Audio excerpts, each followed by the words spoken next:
La Libre presenta. Ideas para compartir.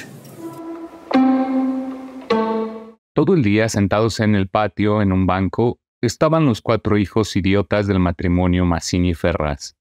Tenían la lengua entre los labios, los ojos estúpidos y volvían la cabeza con la boca abierta. El patio era de tierra, cerrado al oeste por un cerco de ladrillos. El banco quedaba paralelo a él, a 5 metros, y allí se mantenían inmóviles, fijos los ojos en los ladrillos.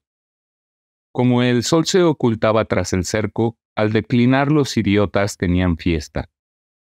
La luz enceguecedora llamaba su atención al principio. Poco a poco sus ojos se animaban. Se reían al fin estrepitosamente, congestionados por la misma hilaridad ansiosa, mirando al sol con alegría bestial, como si fuera comida. Otras veces, alineados en el banco, zumbaban horas enteras, imitando al tranvía eléctrico. Los ruidos fuertes sacudían a sí mismos su inercia y corrían entonces mordiéndose la lengua y mugiendo alrededor del patio. Pero casi siempre estaban apagados en un sombrío letargo de idiotismo. Y pasaban todo el día sentados en su banco, con las piernas colgantes y quietas, empapando de glutinosa saliva el pantalón. El mayor tenía 12 años y el menor 8. En todo su aspecto sucio y desvalido se notaba la falta absoluta de un poco de cuidado maternal. Esos 4 idiotas, sin embargo, habían sido un día el encanto de sus padres. A los 3 meses de casados, Mazzini y Berta orientaron su estrecho amor de marido y mujer y marido, hacia un porvenir mucho más vital. Un hijo. Qué mayor dicha para 2 enamorados que esa honrada consagración de su cariño, libertado ya del vil egoísmo de un mutuo amor sin fin ninguno, y lo que es peor para el amor mismo, sin esperanzas posibles de renovación. Así lo sintieron Mazzini y Berta. Y cuando el hijo llegó, a los 14 meses de matrimonio, creyeron cumplida su felicidad. La criatura creció bella y radiante, hasta que tuvo 1 año y medio, pero en el 20º mes sacudiéronlo una noche convulsiones terribles, y a la mañana siguiente no conocía más a sus padres. El médico lo examinó con esa atención profesional que está visiblemente buscando las causas del mal en las enfermedades de los padres. Después de algunos días, los miembros paralizados recobraron el movimiento, pero la inteligencia, el alma, aún el instinto se habían ido del todo. Había quedado profundamente idiota, baboso, colgante, muerto para siempre sobre las rodillas de su madre. «Hijo, mi hijo querido», sollozaba ésta, sobre aquella espantosa ruina de su primogénito. El padre desolado acompañó al médico afuera. «A usted se le puede decir, creo que es un caso perdido. Podrá mejorar, educarse en todo lo que le permita su idiotismo, pero no más allá». Sí, asentía Mazzini. «Pero dígame, ¿usted cree que es herencia que...?» «En cuanto a la herencia paterna, ya le dije lo que creía cuando vi a su hijo. Respecto a la madre, hay allí un pulmón que no sopla bien. No veo nada más, pero hay un soplo un poco rudo. Hágala examinar bien». Con el alma destrozada de remordimiento, Mazzini redobló el amor a su hijo. El pequeño idiota que pagaba los excesos del abuelo. Tuvo asimismo que consolar, sostener sin tregua a Berta, herida en lo más profundo de aquel fracaso de su joven maternidad. Como es natural, el matrimonio puso todo su amor en la esperanza de otro hijo. Nació éste, y su salud y limpidez de risa reencendieron el porvenir extinguido. Pero a los 18 meses las convulsiones del primogénito se repetían, y al día siguiente amanecía idiota. Esta vez los padres cayeron en honda desesperación. Luego su sangre, su amor, estaban malditos. Su amor sobre todo. 28 años él, 22 ella, y toda su apasionada ternura no alcanzaba a crear un átomo de vida normal. Ya no pedían más belleza e inteligencia como en el primogénito, pero un hijo como todos. Del nuevo desastre brotaron nuevas llamaradas del dolorido amor, un loco anhelo de redimir de una vez para siempre la santidad de su ternura. Sobrevinieron mellizos, y punto por punto repitióse el proceso de los dos mayores. Mas por encima de su inmensa amargura, quedaba a Mazzini y Berta gran compasión por sus 4 hijos. Hubo que arrancar del limbo de la más honda animalidad no ya sus almas, sino el instinto mismo abolido. No sabían deglutir, cambiar de sitio, ni aún sentarse. Aprendieron al fin a caminar, pero chocaban contra todo, por no darse cuenta de los obstáculos. Cuando lo lavaban, mugían hasta inyectarse de sangre el rostro, animábanse solo a comer, o cuando veían colores brillantes u oían truenos. Se reían entonces, echando afuera lengua y ríos de baba, radiantes de frenesí bestial. Tenían, en cambio, cierta facultad imitativa, pero no se pudo obtener nada más.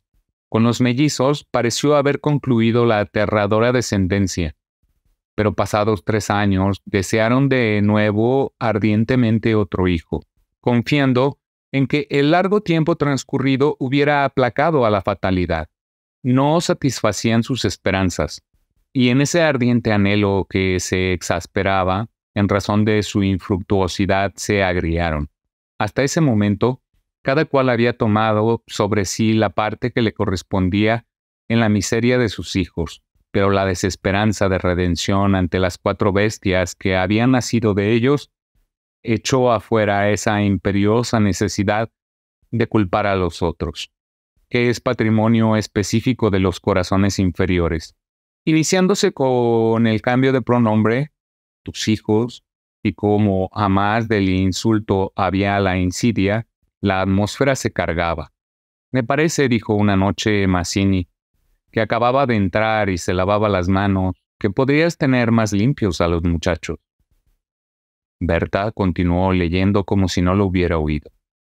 Es la primera vez, repuso al rato, que te veo inquietarte por el estado de tus hijos. Mazzini volvió un poco la cara a ella con una sonrisa forzada. De nuestros hijos, ¿me parece? Bueno, de nuestros hijos. ¿Te gusta así? Alzó ella los ojos. Esta vez Mazzini se expresó claramente. Creo que no vas a decir que yo tenga la culpa, ¿no? Ah, no, se sonrió Berta muy pálida. Pero yo tampoco, supongo. No faltaba más, murmuró. Que no faltaba más. Que si alguien tiene la culpa no soy yo. Entiéndelo bien. Eso es lo que te quería decir. Su marido la miró un momento con brutal deseo de insultarla. Dejemos, articuló secándose por fin las manos. Como quieras. Pero si quieres decir... Berta. Como quieras. Este fue el primer choque y le siguieron otros. Pero en las inevitables reconciliaciones sus almas se unían con doble arrebato y locura por otro hijo. Nació así una niña. Vivieron 2 años con la angustia a flor de alma, esperando siempre otro desastre. Nada acaeció, sin embargo, y los padres pusieron en ella toda su complacencia, que la pequeña llevaba a los más extremos límites del mimo y la mala crianza. Si aún en los últimos tiempos Berta cuidaba siempre de sus hijos, al nacer Bertita, olvidóse casi del todo de los otros. Su solo recuerdo la horrorizaba, como algo atroz que la hubieran obligado a cometer. A Mazzini, bien que en menor grado, pasábale lo mismo. No por eso la paz había llegado a sus almas. La menor indisposición de su hija echaba ahora fuera con el terror de perderla los rencores de su descendencia podrida. Habían acumulado hiel sobrado tiempo para que el vaso no quedara distendido, y al menor contacto el veneno se vertía afuera. Desde el primer disgusto emponzoñado, habíanse perdido el respeto. Y si hay algo a que el hombre se siente arrastrado con cruel fruición, es cuando ya se comenzó a humillar del todo a una persona. Antes se contenían por la mutua falta de éxito. Ahora que éste había llegado, cada cual atribuyéndolo a sí mismo, sentía mayor la infamia de los 4 engendros que el otro habíale forzado a crear. Con estos sentimientos, no hubo ya para los 4 hijos mayores afecto posible. La sirvienta los vestía, les daba de comer, los acostaba con visible brutalidad. No los lavaban casi nunca. Pasaban todo el día sentados frente al cerco, abandonados de toda remota caricia. De este modo, Bertita cumplió 4 años. Y esa noche, resultado de las golosinas que eran a los padres absolutamente imposible negarle, la criatura tuvo algún escalofrío y fiebre. El temor a verla morir o quedar idiota tornó a reabrir la eterna llaga. Hacía 3 horas que no hablaban, y el motivo fue, como casi siempre, los fuertes pasos de Mazzini. «¡Mi Dios! ¿No puedes caminar más despacio? ¿Cuántas veces?» «Bueno, es que me olvido. Se acabó. No lo hago a propósito». Ella se sonrió desdeñosa. «No, no te lo creo tanto». «Ni yo jamás te hubiera creído tanto a ti, tisiquilla». «¿Qué? ¿Qué dijiste?» «Nada». «Si te oí algo, mira, no sé lo que dijiste, pero te juro que prefiero cualquier cosa a tener un padre como el que has tenido tú». Mazzini se puso pálido. Al fin murmuró con los dientes apretados. «Al fin, víbora, has dicho lo que querías». «Sí, víbora, sí. Pero yo he tenido padres sanos, ¿oyes? Sanos. Mi padre no ha muerto de delirio. Yo hubiera tenido hijos como los de todo el mundo. Esos son hijos tuyos. Los 4 tuyos». Mazzini explotó a su vez. «Víbora tísica. Eso es lo que te dije, lo que te quiero decir. Pregúntale al médico quién tiene la mayor culpa de la meningitis de tus hijos. Mi padre o tu pulmón picado. Víbora». Continuaron cada vez con mayor violencia hasta que un gemido de Bertita selló instantáneamente sus bocas. A la 1 de la mañana, la ligera indigestión había desaparecido, y como pasa fatalmente en todos los matrimonios jóvenes que se han amado intensamente una vez siquiera, la reconciliación llegó, tanto más efusiva cuanto hirientes fueran los agravios. Amaneció un espléndido día, y mientras Berta se levantaba escupió sangre. Las emociones y mala noche pasada tenían sin duda gran culpa. Mazzini la retuvo abrazada largo rato, y ella lloró desesperadamente, pero sin que ninguno se atreviera a decir una palabra. A las 10 decidieron salir, después de almorzar.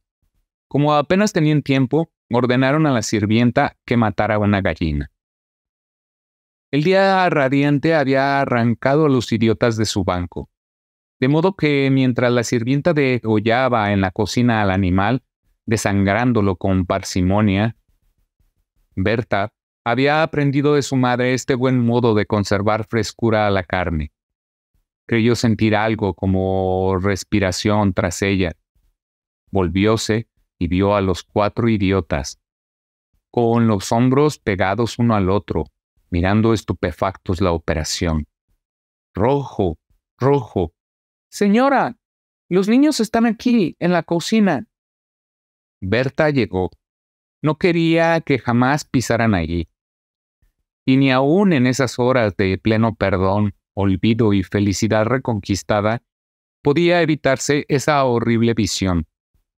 Porque naturalmente, cuanto más intensos eran los raptos de amor a su marido e hija, Más irritado era su humor con los monstruos. —¡Que salgan, María! —Échelos, échelos, le digo. Las 4 pobres bestias, sacudidas brutalmente, empujadas, fueron a dar a su banco. Después de almorzar, salieron todos. La sirvienta fue a Buenos Aires y el matrimonio a pasear por las quintas. Al bajar el sol volvieron, pero Berta quiso saludar un momento a sus vecinas de enfrente. Su hija escapóse enseguida a casa. Entretanto, los idiotas no se habían movido todo el día de su banco. El sol había traspuesto ya el cerco, comenzaba a hundirse y ellos continuaban mirando los ladrillos más inertes que nunca. De pronto, algo se interpuso entre su mirada y el cerco. Su hermana, cansada de 5 horas paternales, quería observar por su cuenta. Detenida al pie del cerco, miraba pensativa la cresta. Quería trepar. Eso no ofrecía duda. Al fin, decidióse por una silla desfondada, pero faltaba aún. Recurrió entonces a un cajón de querosén, y su instinto topográfico hízole colocar vertical el mueble, con lo cual triunfó. Los 4 idiotas, la mirada indiferente, vieron cómo su hermana lograba pacientemente dominar el equilibrio, y cómo en puntas de pie apoyaba la garganta sobre la cresta del cerco, entre sus manos tirantes. Viéronla mirar a todos lados y buscar apoyo con el pie para alzarse más. Pero la mirada de los idiotas se había animado. Una misma luz insistente estaba fija en sus pupilas. No apartaban los ojos de su hermana, mientras creciente sensación de gula bestial iba cambiando cada línea de su rostro. Lentamente avanzaron hacia el cerco. La pequeña, que habiendo logrado calzar el pie, iba ya a montar a horcajadas y a caerse del otro lado. Seguramente, sintióse cogida de la pierna. Debajo de ella, los 8 ojos clavados en los suyos le dieron miedo. —¡Soltame! ¡Déjame!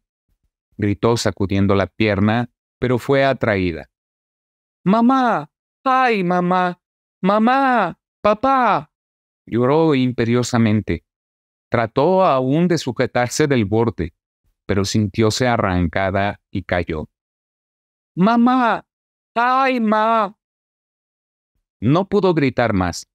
Uno de ellos le apretó el cuello, apartando los bucles como si fueran plumas, y los otros la arrastraron de una sola pierna hasta la cocina, donde esa mañana se había desangrado a la gallina.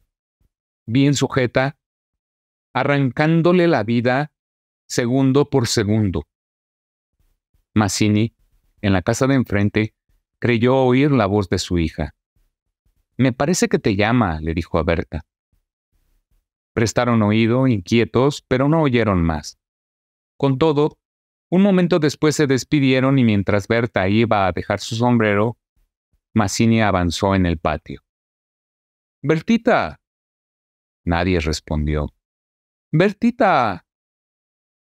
Alzó más la voz ya alterada. —¡Bertita! Y el silencio fue tan fúnebre para su corazón siempre aterrado que la espalda se le heló de horrible presentimiento. ¡Mi hija! ¡Mi hija! Corrió ya desesperado hacia el fondo, pero al pasar frente a la cocina vio en el piso un mar de sangre. Empujó violentamente la puerta entornada y lanzó un grito de horror. Berta, que se había lanzado corriendo a su vez al oír el angustioso llamado del padre, oyó el grito y respondió con otro. Pero al precipitarse en la cocina, Mazzini, lívido como la muerte, se interpuso conteniéndola. —¡No entres! ¡No entres! Berta alcanzó a ver el piso inundado de sangre. Solo pudo echar sus brazos sobre la cabeza y hundirse a lo largo de él con un ronco suspiro. La gallina degollada, Horacio Quiroga. Ideas para compartir.